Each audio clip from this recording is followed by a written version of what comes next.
Beloved ones, today I want to speak to you about the living substance of money and the power of the spoken word. Money is not merely paper or coins, it is a symbol, a channel, an instrument of the infinite source that flows through us. When you hold money in your hand, you are holding a seed. A seed does not complain of its smallness.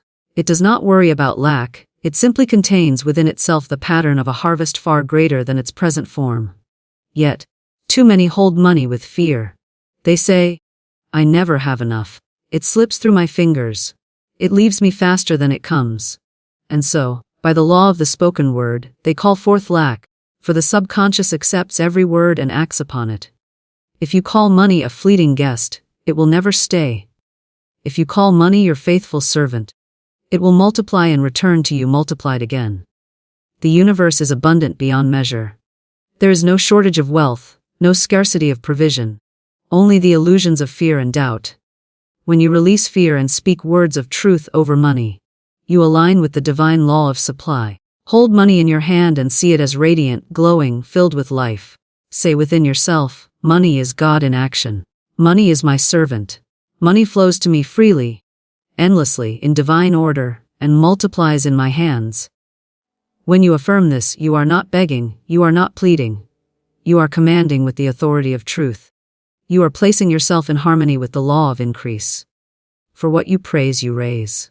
What you bless, blesses you in return. If you resent money, it will resent you. If you fear money, it will flee from you.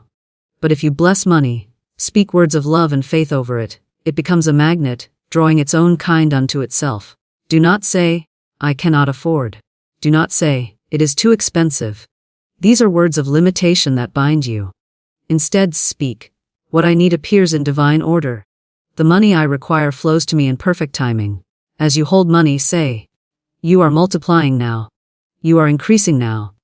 You are flowing back to me tenfold, 100-fold, 1,000-fold." Each time you pay a bill, do not curse it. Bless it. Say, "I give thanks that this bill is paid in full, and more returns to me multiplied." Each time you give money, bless it as you release it. This money blesses everyone it touches and returns to me enriched. The law of multiplication is as certain as the law of gravity. What you affirm with faith must manifest. What you release with blessing must return. Therefore, hold money and speak life into it. Treat it as sacred energy, as divine circulation. Say, "Money, you are a symbol of God's inexhaustible supply. You flow to me freely, joyfully, and abundantly. You are multiplying in my hands, and as I use you wisely and lovingly, you return to me endlessly." Do not wait for proof before you believe. Believe first, speak first, bless first. The unseen precedes the seen. Your word is the seed, your faith is the soil, your imagination is the sunshine, and your gratitude is the rain. Together, they bring forth the harvest of wealth. The world may speak of recession, of shortage, of struggle. But you stand under a higher law. You stand under the law of supply, the law of abundance, the law of increase. As you hold money and speak truth over it, you step out of fear into faith, out of lack into plenty, out of struggle into ease. Therefore, speak with power. Bless what you have. Give thanks for what is coming. Know that the infinite source is unfailing. Know that the law of multiplication is always at work. Say it, believe it, hold it in your hands as a living testimony, and watch as money multiplies in ways beyond your imagination. Money is often seen as nothing more than paper, coins, or digits on a screen. Yet in truth it carries within it a far deeper meaning. For it is a symbol of divine supply, a channel through which the infinite abundance of the universe circulates. When you hold money in your hand, you are not merely holding currency, you are holding evidence of a greater law at work, the law of circulation, the law of giving and receiving, the law that declares there is always more than enough for every living soul. Too often people reduce money to a lifeless object, something to chase after, to cling to, or to resent. But when you shift your perception and recognize it as a representation of divine energy, you begin to step into harmony with the true flow of abundance.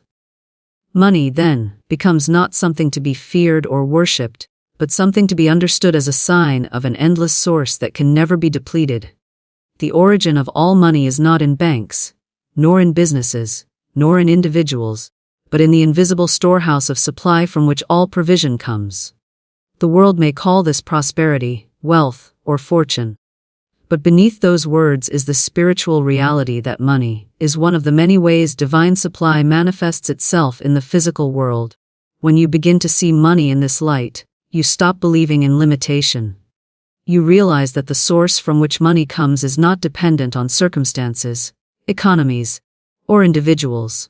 The source is infinite, and the flow is perpetual. Just as the ocean does not run dry because you scoop a bucket of water from it. Divine supply does not diminish because you spend money, for the wellspring is inexhaustible. When you spend, when you give, when you circulate money, you are participating in the rhythm of this law, and when you bless that circulation with faith and gratitude, it returns multiplied. When people treat money as only material, they often attach to it emotions of fear, worry, and struggle. They look at a small amount and say, "This is not enough." And by that declaration they cut themselves off from the current of supply. But when you understand that the money in your hand is simply a symbol, not the source itself, you detach from fear and cling instead to faith. A small coin in your hand can represent endless abundance, if you bless it, honor it, and recognize the divine power behind it. Every dollar, every note, every coin is like a seed carrying the pattern of multiplication within it. Just as a seed does not apologize for being small, but carries within it the potential of a harvest, so too money is not limited to its present form, but carries within it the vibration of infinite supply. When you bless the seed, it grows. When you curse it, it withers. And so it is with money. The act of seeing money as divine supply also reshapes how you treat it. No longer do you use words like dirty money or easy come, easy go, for these words curse what you hold. Instead, you begin to speak of it as a servant, a tool, a vessel of good. You thank it for its presence, you appreciate its service, and you release it into circulation knowing it returns multiplied. To call money divine supply is to lift it from the level of fear and greed into the level of faith and gratitude. It becomes sacred, not in the sense of something to hoard or worship, but as something to honor, to bless, and to circulate in harmony with the laws of the universe. Each time you hold money, and see beyond the paper or coin into the truth that it symbolizes divine abundance, you are aligning yourself with the higher law that governs prosperity. When you shift your perspective in this way, even a small amount of money takes on a different energy. Instead of saying, "This is too little," you say, "This is the evidence of infinite supply already at work, and more is on the way." You bless the smallest coin as you would the largest sum, because you understand that the power behind it is not in its numerical value, but in the source it represents. This recognition transforms your relationship with money. Fear fades and gratitude grows. Worry vanishes and faith takes its place. Money ceases to be an enemy or a fleeting visitor, and becomes instead a faithful servant, one that is always present in divine order, one that flows to you and through you with ease. When you see money as divine supply, you honor it not for itself, but for the infinite abundance it points to, and in doing so, you open yourself to receive more of it. To hold money and see it only as paper is to miss its true essence. To hold money and see it as divine supply is to connect with the inexhaustible stream of abundance that never fails. The paper may fade, the coins may tarnish, but the law that sustains them never diminishes. Divine supply flows ceaselessly, and money is but one of its symbols. Each time you look at money, whether a single coin or a great sum, remind yourself that it is a reminder of the infinite. It is proof that supply is already present in your life, and will continue to multiply as you bless it, honor it, and release it in faith. What you see as divine grows, what you call sacred multiplies, and what you treat with reverence expands. Money, then, is not only an object but a mirror reflecting the state of your consciousness. And when you see it as divine supply, it becomes a never-ending stream flowing through your life. The words you speak over money are like seeds cast into fertile soil, and each one brings forth fruit after its own kind.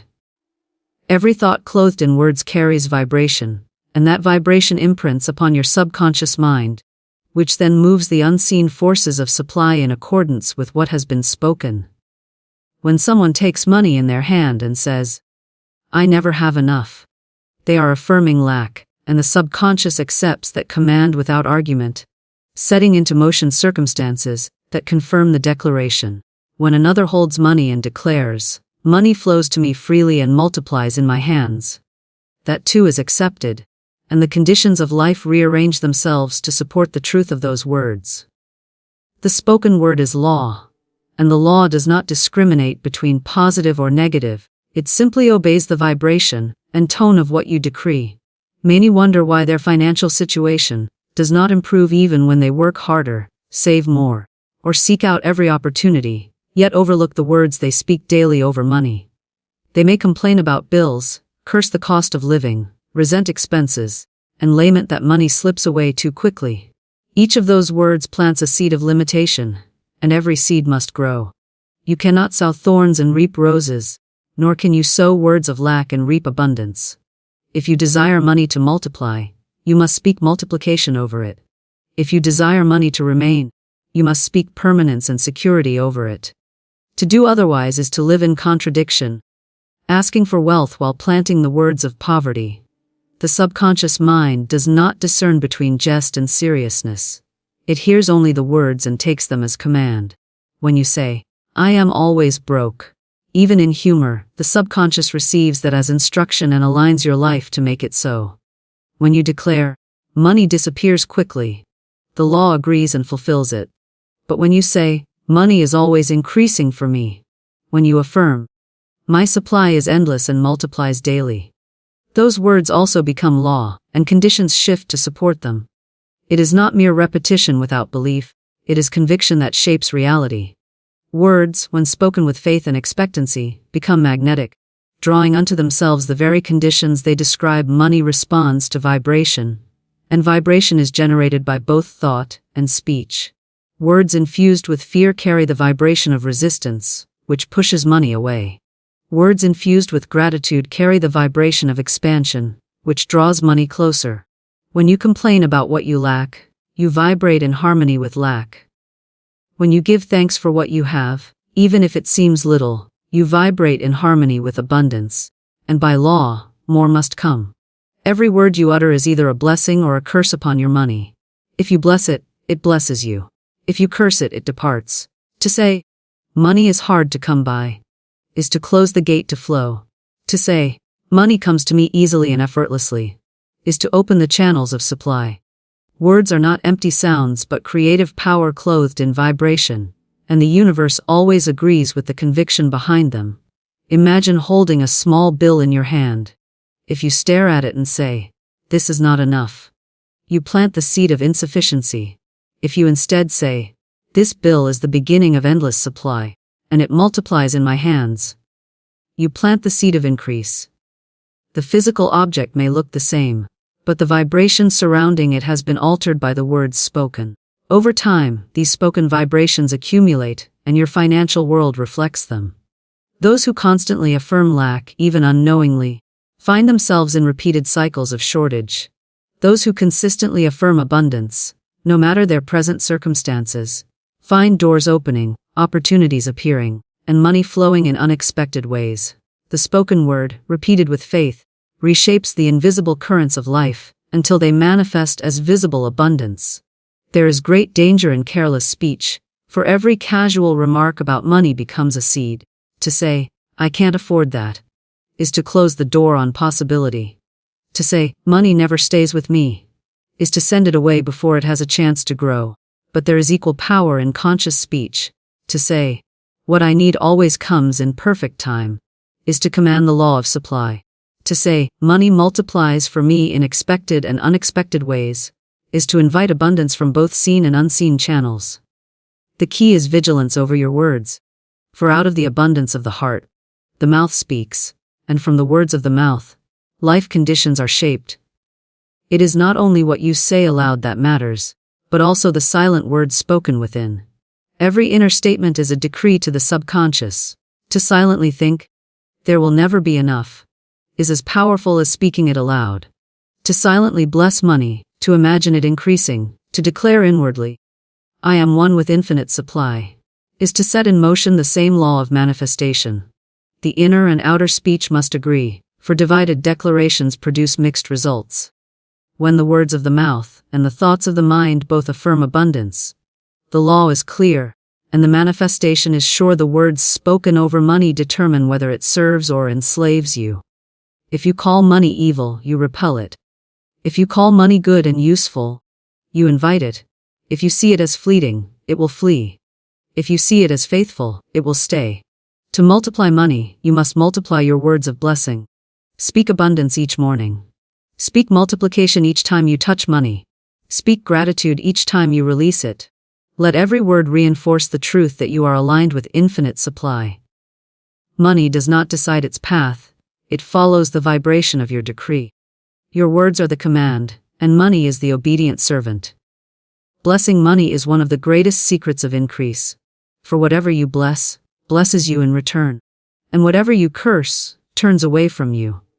When you begin to see money not as a master, but as a faithful servant, you take your place as the one in authority, the one who commands with words of faith and gratitude.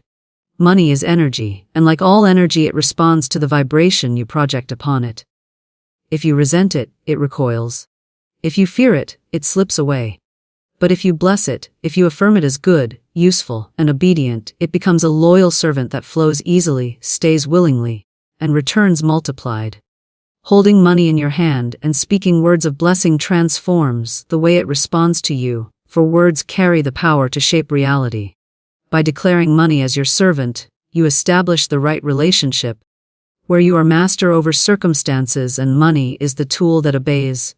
Too many have been taught to mistrust money, to see it as something evil or corrupting, and by this false belief they repel it.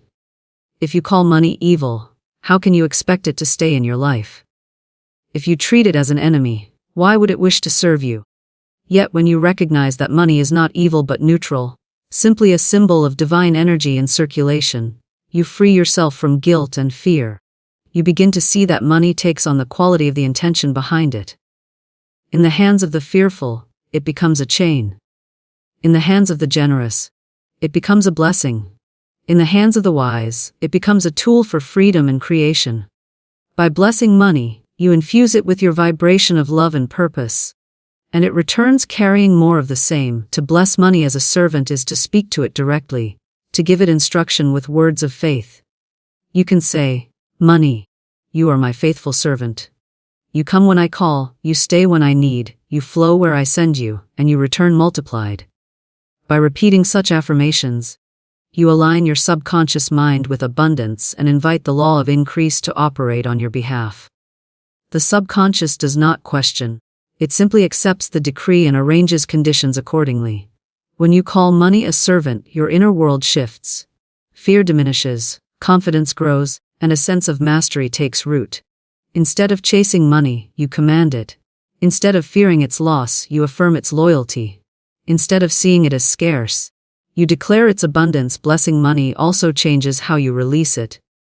Many give reluctantly, fearing they will not have enough left, and in doing so, they plant fear in the very act of circulation. But when you release money with blessing, when you say, "This money blesses everyone it touches and returns to me multiplied," you transform the act of giving into an act of multiplication. Each bill paid becomes a seed of increase.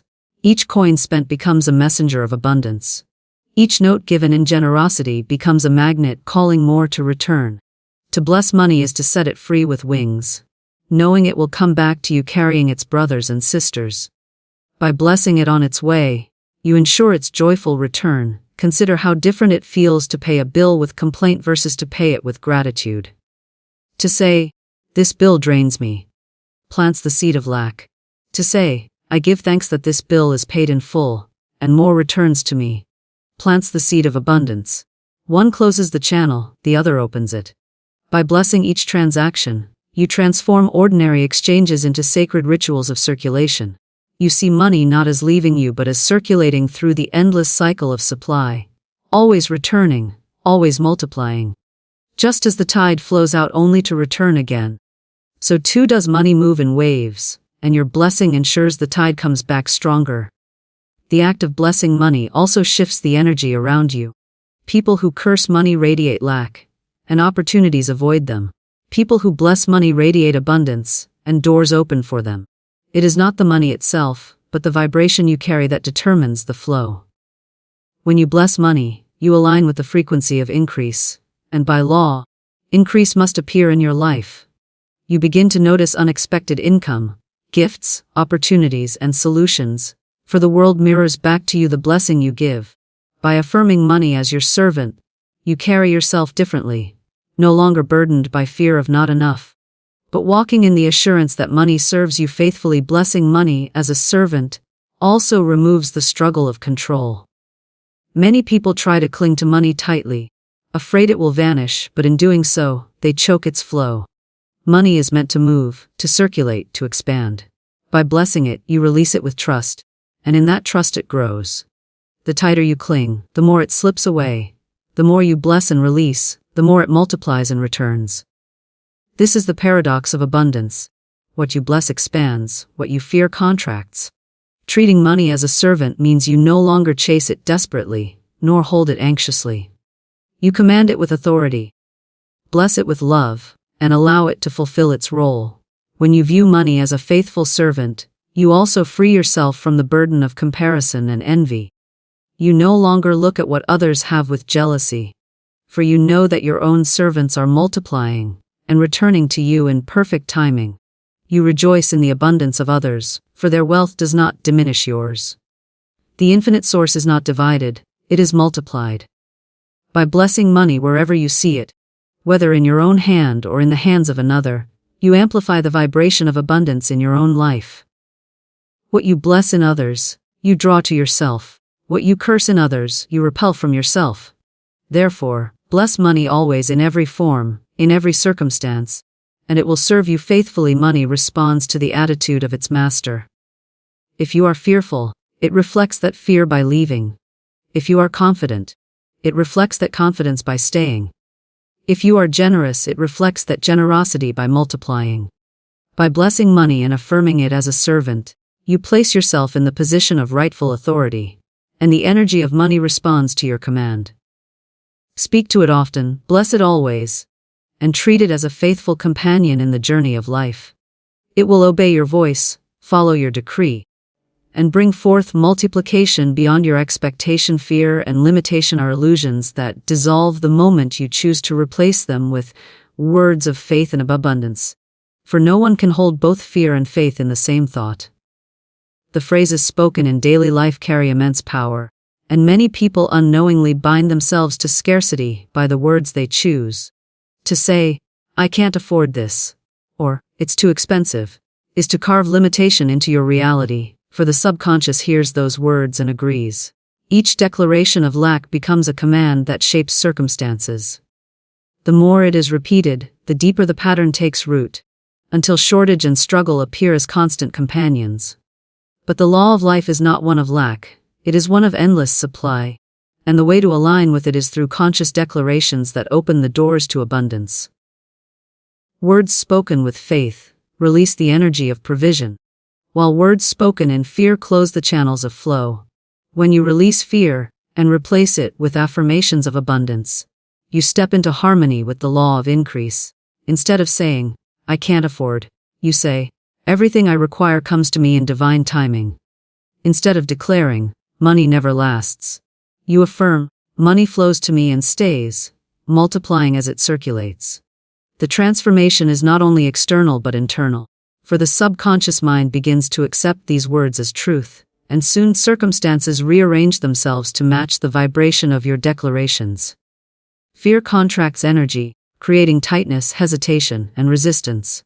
Faith expands energy, creating openness, freedom, and opportunity. By releasing fear, you expand your capacity to receive. By affirming abundance, you align with the limitless source that has never failed. Every word you speak is a seed, and every seed bears fruit in its season. A farmer does not sow thorns and expect a harvest of wheat, yet many sow words of lack and wonder why abundance escapes them. If you plant the words, "I never have enough," you must reap shortage. If you plant the words, "I always have more than I need," you must reap plenty. The soil of the subconscious is impartial, it grows whatever is planted. The difference lies in your choice of seed. Fearful words plant seeds of limitation. Faith-filled words plant seeds of abundance. The harvest always matches the seed, and by choosing words of abundance, you secure a harvest of increase. Consider how quickly fear-based phrases escape the lips when a bill arrives or an expense appears. "This is too much. I can't manage. This will ruin me," are often spoken without thought, yet each one calls forth lack. The moment such words arise, they should be replaced with affirmations of abundance. "This bill is proof of my capacity to pay and be supplied again. My income always meets my needs in perfect order. Divine supply is unlimited and flows to me freely." These replacements do not deny reality, but transform it by speaking a higher truth. The world of appearances may suggest lack, but the law of abundance overrides appearances when you align your words with faith. To speak abundance in the face of limitation is to declare allegiance to truth rather than illusion. Fear thrives on repetition, but so does faith. Just as the habit of declaring lack creates scarcity, the habit of declaring abundance creates prosperity. Repetition is the way the subconscious is trained, and each time you affirm abundance instead of lack, you reinforce the vibration of increase. Over time, the old patterns of fear lose their power, and the new pattern of abundance becomes natural. You no longer even think to say, "I can't afford," because your consciousness has been rewired to expect provision. The words of faith become automatic, and with them, abundance becomes the natural state of life. By refusing to speak limitation, you starve fear of its food. By constantly affirming abundance, you nourish the energy of increase until it flourishes. The phrases of lack are chains, while the declarations of abundance are keys. Chains bind and restrict, while keys unlock and liberate. Each time you say, "I can't," you add another link to the chain of scarcity. Each time you say, "I can and I will," you unlock a new door to supply. Words are never neutral, they either imprison or free, diminish or multiply, contract or expand. If you wish to step into freedom, you must use words as keys. Keys open doors that fear would have you believe are locked. Keys remind you that supply is infinite and available now. Keys shift your focus from what you think you lack to the abundance that is already present. Replacing phrases of lack with declarations of abundance also changes how you see opportunities. When you believe in shortage, you overlook possibilities, for your mind is closed. When you affirm abundance, your eyes open to resources and solutions that were always there but unseen. Fear blinds, faith illuminates. Fear whispers, "Not enough." Faith declares, "More than enough." By choosing words of faith, you train yourself to see through the lens of abundance. You notice opportunities where others see obstacles. You recognize provision where others see problems. The world has not changed, but your perception has, and perception determines experience. Words shape perception, and perception shapes reality. When you align your words with abundance, even the smallest coin or note takes on a new meaning. Instead of saying, "This isn't much," you affirm, "This is proof that supply is flowing, and more is on its way." Instead of resenting what you have, you bless it, knowing that blessing multiplies. Each declaration becomes a magnet, pulling more of the same energy into your life. You cease to look at circumstances with despair, and instead you see them as stepping stones toward greater provision. Even challenges become opportunities for affirmation, moments to declare abundance in the face of lack, thereby reinforcing your faith and aligning yourself more strongly with the law of increase. The words you speak are not only heard by your subconscious, but also sent out into the universe, and the universe responds by mirroring them back. If you send out fear, you receive conditions that reflect fear. If you send out faith, you receive conditions that reflect faith. By consciously choosing to replace phrases of limitation with declarations of abundance, you begin to live under a higher law, a law that does not depend on appearances, economies, or circumstances. It is the law of divine supply, the law that declares there is always more than enough, and that whatever you require is already provided. Words are the bridge between thought and manifestation, and when that bridge is built with affirmations of abundance, what you require crosses into your experience effortlessly. Gratitude and blessing are the golden keys that turn every financial act into a channel of increase. For the moment you give thanks, You lift your vibration into harmony with the law of abundance. Gratitude is not simply polite acknowledgement.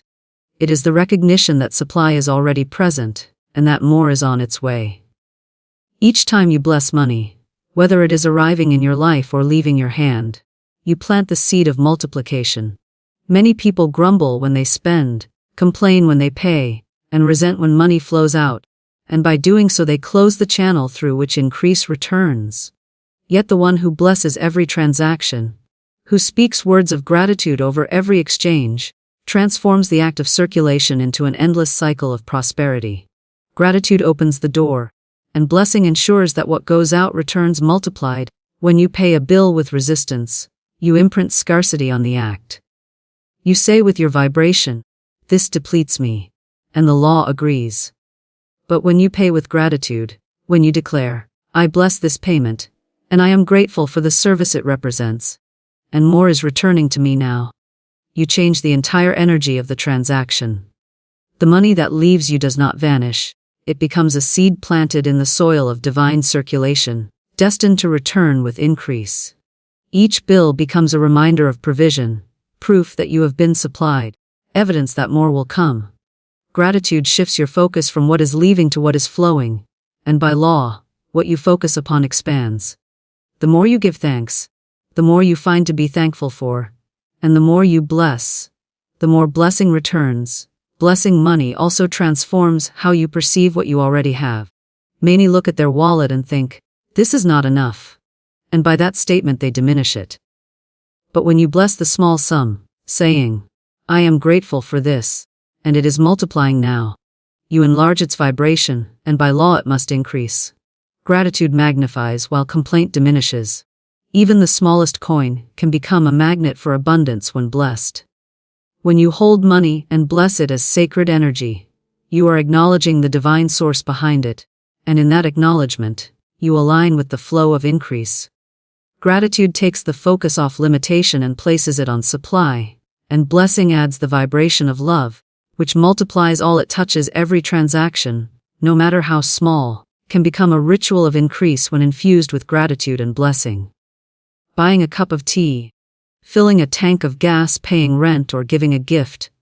All of these moments become opportunities to declare, "I bless this money as it goes forth to bless others, and it returns to me multiplied." With such declarations, you are no longer spending, you are circulating. You are no longer depleting, you are multiplying. Gratitude ensures you remain aligned with abundance, and blessing ensures that what you release returns. The more you practice this, the more natural it becomes, until every act of giving is accompanied by the certainty of receiving, and every outflow is recognized as the beginning of inflow. Gratitude also transforms your relationship with timing. Those who live in fear often panic when supply does not appear instantly, forgetting that divine timing is always perfect. Gratitude keeps you calm, for when you give thanks in advance, you declare that provision is already secured, even if unseen. Saying, "I am grateful that my needs are met before I even ask," sets into motion the vibration of assurance, which clears the path for supply to appear at the right moment. Blessing money in advance of its arrival is an act of faith that multiplies its flow. Instead of worrying about when or how, you bless the unseen, you thank the invisible, and by doing so, you draw the unseen into manifestation. Gratitude is the bridge between what is and what is becoming. When you bless money, you also bless everyone connected to it. A note you spend may pass through countless hands, each life touched in some way by the energy you imprinted upon it. If you bless money with joy, it carries joy into the world. If you release it with fear, it carries fear. What you put into it travels with it, and by law, it returns carrying more of the same. By blessing every dollar, every coin, every transaction, you send ripples of abundance outward that must come back to you. Gratitude creates expansion not only in your life but in the lives of others, for what you bless multiplies wherever it goes. In this way, your prosperity becomes part of a greater circulation, where blessing flows endlessly in every direction. The power of gratitude lies in its ability to turn every circumstance into evidence of abundance. Even when money seems scarce, gratitude declares, "I am thankful for what I have, and I know more is on its way." This shifts your vibration from lack to plenty, and the universe mirrors that shift. Blessing what seems small prepares you to receive what is large. Blessing what appears temporary secures what is lasting. Gratitude takes the focus off absence and magnifies presence, and blessing amplifies the energy of increase until it surrounds you. Together, they create a magnetic field that draws wealth, opportunities, and resources toward you. Gratitude and blessing are not occasional practices but ways of living. Each morning, you can give thanks for the money that will flow to you that day. Each evening, you can bless the money that has come and gone, knowing it is multiplying even now. With every transaction, you can pause for a breath of gratitude and a word of blessing. In time, your entire financial life becomes infused with this energy, and money ceases to be a source of stress or fear. It becomes instead a joyful servant, always arriving, always multiplying, always circulating in divine order. Gratitude sustains the vibration of abundance, and blessing directs it into multiplication, so that every act of giving and receiving becomes a channel of increase flowing ceaselessly through your life.